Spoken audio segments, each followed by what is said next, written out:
আল্লাহু আকবার।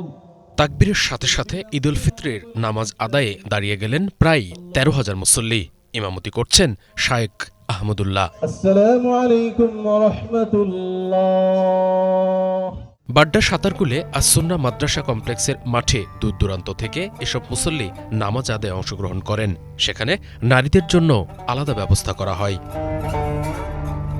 নামাজ শেষে মুসল্লিদের সাথে শুভেচ্ছা বিনিময় করেন শায়েখ আহমদুল্লাহ। এমন আনন্দের দিনে একটি স্থিতিশীল বাংলাদেশ কামনা অংশগ্রহণকারী মুসল্লিদের।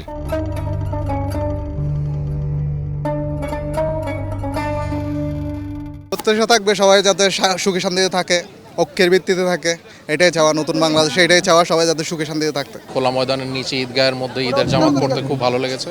আসুন্নাহ ফাউন্ডেশনের এখানে যে অ্যারেঞ্জমেন্ট করেছে, অ্যারেঞ্জমেন্টটা ছিল অসাধারণ। অবশ্যই সর্বপ্রথম শান্তি, ঠিক আছে, সবাই একটু শান্তিতে থাকি। আমরা রমজান মাসে আমরা আল্লাহ তাআলার অনেক ইবাদত বন্দেগী করেছি, এই জিনিসটা আমরা ধরে রাখি। বছরের আর ৩৬৪ দিন থেকে আলাদা এবং সমগ্র মুসলিম উম্মাহের জন্য আমরা শান্তি সমৃদ্ধি কামনা করছি। দেশের সমৃদ্ধির পাশাপাশি এই দিনে ফিলিস্তিনের নির্যাতিত মুসলমানদের জন্য বিশেষ দোয়ার কামনা মুসলিম উম্মার। মূলত উন্মুক্ত মাঠে ঈদের নামাজ পড়া, এটাই ঈদের নামাজের নিয়ম, এটাই সুন্নাহ। এবং সেই সাথে ঈদের আনন্দটা পূর্ণতা পায় যখন আমরা মাঠে আদায় করতে পারি। সেই সাথে আসুন্নাহ ফাউন্ডেশনের ঈদের আনন্দকে আমরা শিশু বান্ধব করার একটা প্রয়াস চালিয়েছি। আপনি নিশ্চয় লক্ষ্য করেছেন যে ট্রেন সহ, জাম্পিং সহ বিভিন্ন খেলাধুলার রাইডের ব্যবস্থা আমরা করেছি।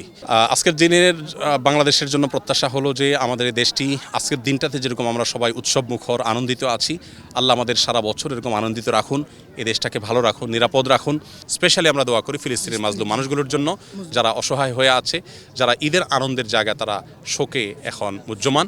নামাজের পর শিশুদের জন্য বিশেষ রাইডের ব্যবস্থা করা হয়। বড়রাও বাদ যায়নি এ তালিকায়। আজকে রাইডে চড়বো আর অনেক কিছুই করবো। আর রাইডে চড়বো,